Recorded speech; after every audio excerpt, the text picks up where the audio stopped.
ಇಂದೇ ಡೌನ್ಲೋಡ್ ಮಾಡಿ ಮತ್ತು ನಿಮ್ಮ ನೆಚ್ಚಿನ ಶೋಗಳನ್ನು ಆನಂದಿಸಿ. ಬೆಂಕಿ ಅವರೇ, ಚೆಲ್ವಿ ಅವರೇ,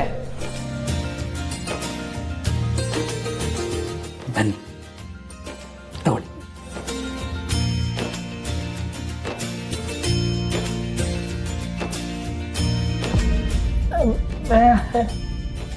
ಇದೆಲ್ಲ ಯಾಕೆ ಅಂತನಾ, ನೀವಿಬ್ರು ಇವಾಗ ನಮ್ಮ ಮನೆಗೆ ಬಂದಿರೋ ಅತಿಥಿಗಳು. ನೀವು ನನಗೋಸ್ಕರ ಎಲ್ಲ ಕೆಲಸನೂ ಬಿಟ್ಟು ಬಂದಿದ್ದೀರಿ. ಹಾಗಿದ್ಮೇಲೆ ನಾನು ನಿಮ್ಮನ್ನು ಚೆನ್ನಾಗಿ ನೋಡ್ಕೋಬೇಕಲ್ವಾ, ಅದಕ್ಕೆ ಇದೆಲ್ಲ. ಈಗಾಗಲೇ ನಮ್ಮನ್ನು ಚೆನ್ನಾಗೇ ನೋಡ್ಕೋತಿದ್ದೀರಾ, ಇದೆಲ್ಲ ಏನು ಅವಶ್ಯಕತೆ ಇರಲಿಲ್ಲ. ಖಂಡಿತ ಇದೆ. ಚಿನ್ನು ಮರಿ ಇದ್ದಿದ್ರೆ ಅವರೇ ನಿಮ್ಮಿಬ್ರನ್ನು ಕರ್ಕೊಂಡು ಹೋಗಿ ಶಾಪಿಂಗ್ ಮಾಡಿಸಿ ಕರ್ಕೊಂಬಂದಿರೋರು. ಈಗ ಅವರಿಲ್ಲ ಅಂತ ಅವ್ರ ಪರವಾಗಿ ನಾನು ಮಾಡ್ತಾ ಇದ್ದೀನಿ ಅಷ್ಟೇ.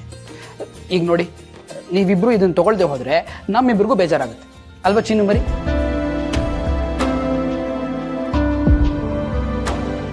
ಸರಿ, ನೀವಿಬ್ರು ಇದನ್ನೆಲ್ಲ ಒಳಗಿಟ್ಬಿಟ್ಟು ಬನ್ನಿ. ನೀವಿಬ್ರು ಹೊರಗೆ ಹೋಗ್ಬೇಕಲ್ಲ. ಹೊರಡ್ಬೇಕಾ? ಹಾಂ, ಡ್ರೈವರ್ ಜೊತೆ ಊರು ಸುತ್ತಕ್ಕೆ ಹೋಗ್ಬೇಕು ನೀವಿಬ್ರು. ಅಯ್ಯೋ, ಅದೆಲ್ಲ ಏನು ಬೇಡ, ನಾವಿಲ್ಲೇ ಮನೇಲಿ ನಿಮ್ಮ ಜೊತೆನೇ ಇರ್ತೀವಿ. ಅರೆ, ನಾನು ಆಫೀಸ್ ಕೆಲಸ ಅಂತ ಹೋಗ್ತಿರ್ತೀನಿ. ಆಫೀಸ್ ಕೆಲಸ ಇಲ್ಲ ಅಂತಂದ್ರೂ ಮನೇಲಿ ಆಫೀಸ್ ಕೆಲಸ ಮಾಡ್ತಿರ್ತೀನಿ. ನಿಮಗೆ ಬೋರ್ ಆಗೋದು ಸಹಜ. ಅದಕ್ಕೆ ಒಂದು ರೌಂಡ್ ಹೋಗಿ ಬಂದರೆ ನಿಮಗೂ ಖುಷಿ ಆಗತ್ತೆ, ಹೋಗಿ ಬರೋರಂತೆ. ಆದರೆ ನಮಗೆ ಈ ಊರಲ್ಲಿ ಯಾವ ಜಾಗನೂ ಗೊತ್ತಿಲ್ಲಲ್ಲ. ಅದಕ್ಕೇನು, ನನ್ನ ಡ್ರೈವರ್ ಪುರುಷಿ ಎಲ್ಲ ಜಾಗನೂ ಸರಿಯಾಗಿ ತೋರಿಸ್ಕೊಂಡು ನಿಮ್ಮನ್ನು ಸೇಫಾಗಿ ಕರ್ಕೊಂಡ್ಬರ್ತಾನೆ ಅಲ್ವಾ ಚಿನ್ನು ಮರಿ? ನೀವೇನು ಯೋಚನೆ ಮಾಡಬೇಡಿ, ಹೋಗಿ ಒಳಗೆ ಇಟ್ಬಿಟ್ಟು ಬನ್ನಿ. ಅಷ್ಟರಲ್ಲಿ ನಾನು ಫೋನ್ ಮಾಡ್ತೀನಿ.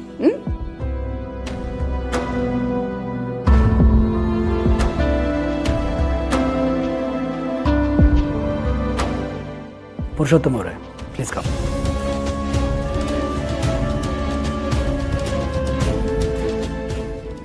ನಮಸ್ತೆ ಪುರುಷೋತ್ತಮ ಅವರೇ. ನೋಡಿ, ಬೆಂಕಿ ಮತ್ತು ಚಲ್ಬಿ ಅವರನ್ನು ಸೇಫಾಗಿ ಕರ್ಕೊಂಡು ಹೋಗಿ ಬರಬೇಕು. ಆಮೇಲೆ ಇನ್ನೊಂದು ವಿಷಯ, ಅವರು ಎಲ್ಲೆಲ್ಲಿ ಗಾಡಿನ ನಿಲ್ಲಿಸ್ತಾರೆ ಮತ್ತು ಯಾರ ಜೊತೆ ಫೋನಲ್ಲಿ ಮಾತಾಡ್ತಾರೆ, ಈ ಅಪ್ಡೇಟ್ಸ್ನೆಲ್ಲ ನನಗೆ ರೆಗ್ಯುಲರಾಗಿ ಕೊಡಬೇಕು. Okay sir.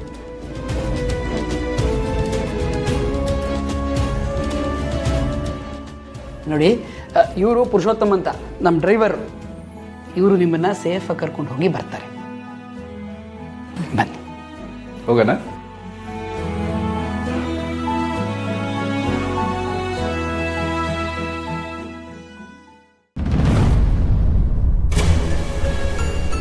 ಇವನ್ ಯಾಕೆ ಇವರಿಬ್ಬರನ್ನ ಹೊರಗಡೆ ಸುತ್ತಾಡಕ್ಕೆ ಕಳಿಸ್ತಿದ್ದಾನೆ? ಏನೇ ಆಗಲಿ, ಮೊದಲು ಈ ವಿಷಯನ ವಿಶ್ವನ ಹತ್ರ ಹೇಳಲೇಬೇಕು.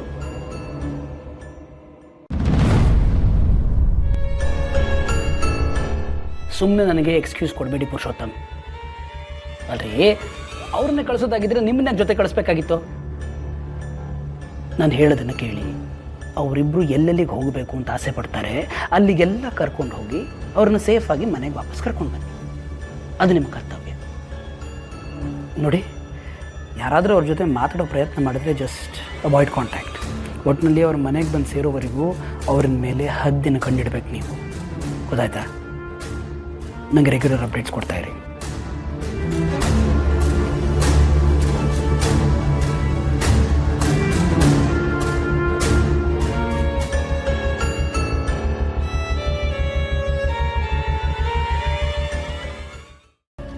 ಆದರೆ ಇವತ್ತು ನಿನಗೆ ಕಷ್ಟ ಆಗಿದೆ ಅಂತ ಈ ತಂಗಿ ನೆನಪಾಗಿ ಸಹಾಯ ಬೇಕು ಅಂತ ಇಲ್ಲಿಗೆ ಬಂದಿದ್ಯಾ?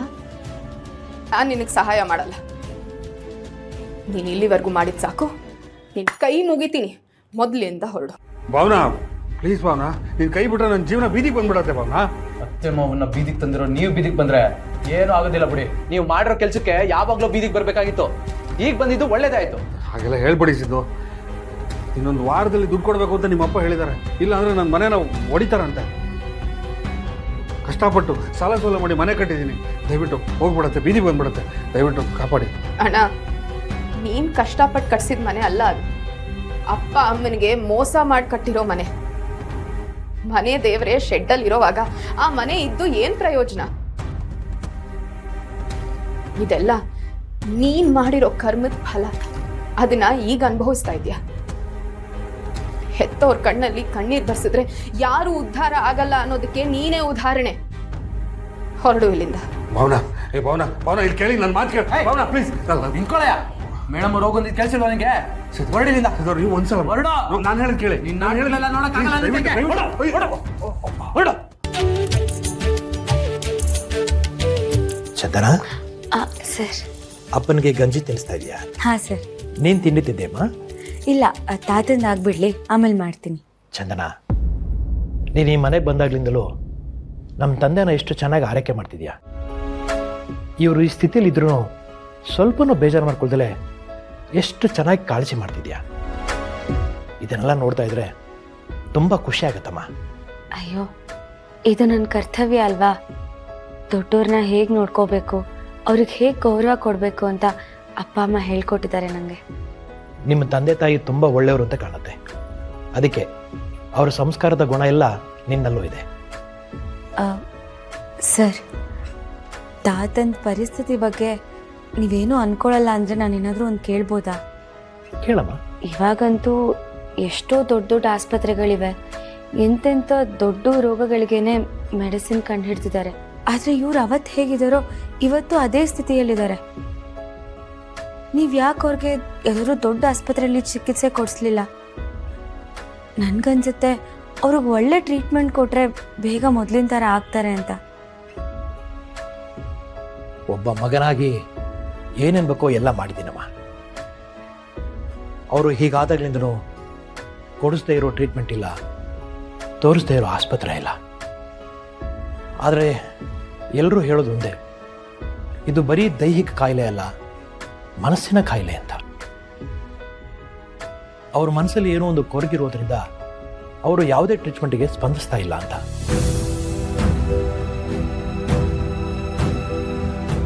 ಅವತ್ತು ನಮ್ಮನೆಲ್ಲಾದ ಒಂದು ಘಟನೆಯಿಂದ ಇವರು ಶಾಕಿಗೆ ಒಳಗಾದರು. ಅವತ್ತಿಂದ ಹೀಗಾಗಿದ್ದಾರಮ್ಮ.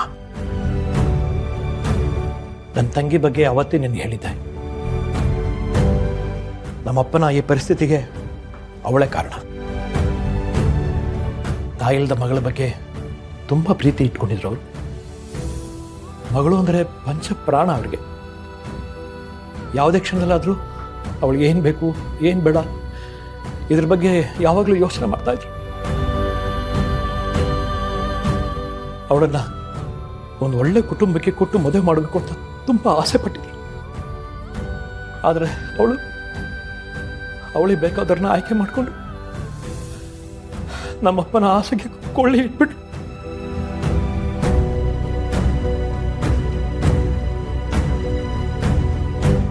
ಅವತ್ತು ಅವಳು ಮಾಡಿದ ತಪ್ಪಿಗೆ